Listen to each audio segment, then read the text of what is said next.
folks, another day, another dollar. Today is Monday, and these are the top 5 things to know today in financial markets. Kicking things off with number 1.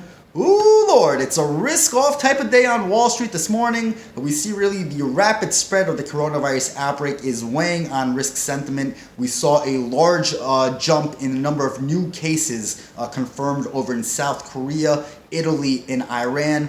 So really the situation outside of China is worsening. In South Korea, the total number of coronavirus cases is up above 800. That's just a 20-fold increase from the end of last week.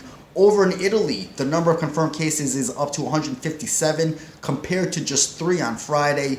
There's also been a concerning jump in Iran, and a number of countries in the Middle East reported their first coronavirus cases, including Iraq and Saudi Arabia. So really, we're seeing the situation worsen outside of China, and that is weighing on appetite for riskier assets this morning. On to number 2. Global stock markets are in a sell-off mode. We saw in Asia, South Korea's Kospi plunged almost 4%. In Italy, the country's FTSE MIB index is down almost 5%, on track for its worst day since June 2016. And over on Wall Street, you haven't seen this in a while. The Dow futures are pointing to losses of about 800 points. That's about 3%.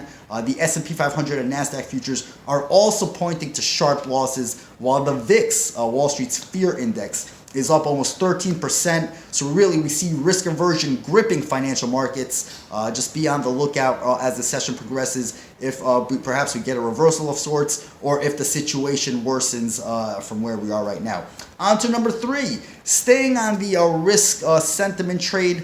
U.S. Treasury markets are on fire this morning. The 10-year government bond is trading at its lowest level since 2016, falling to as low as 1.377%.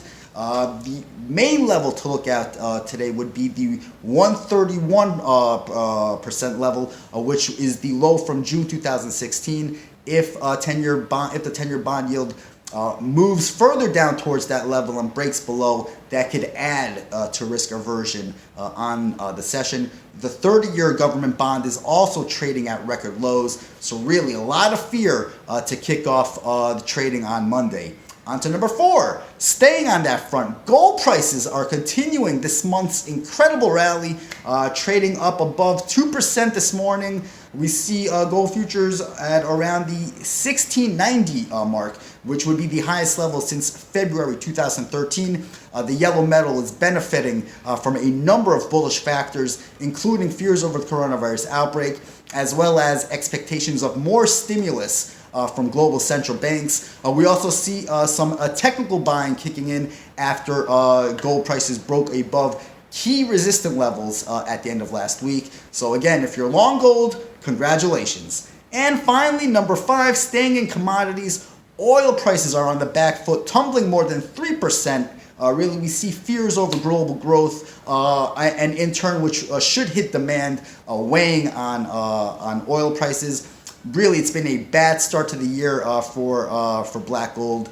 We see Brent crude down more than 3% to 56.70 mark, while U.S. crude futures are down to around the 51 level.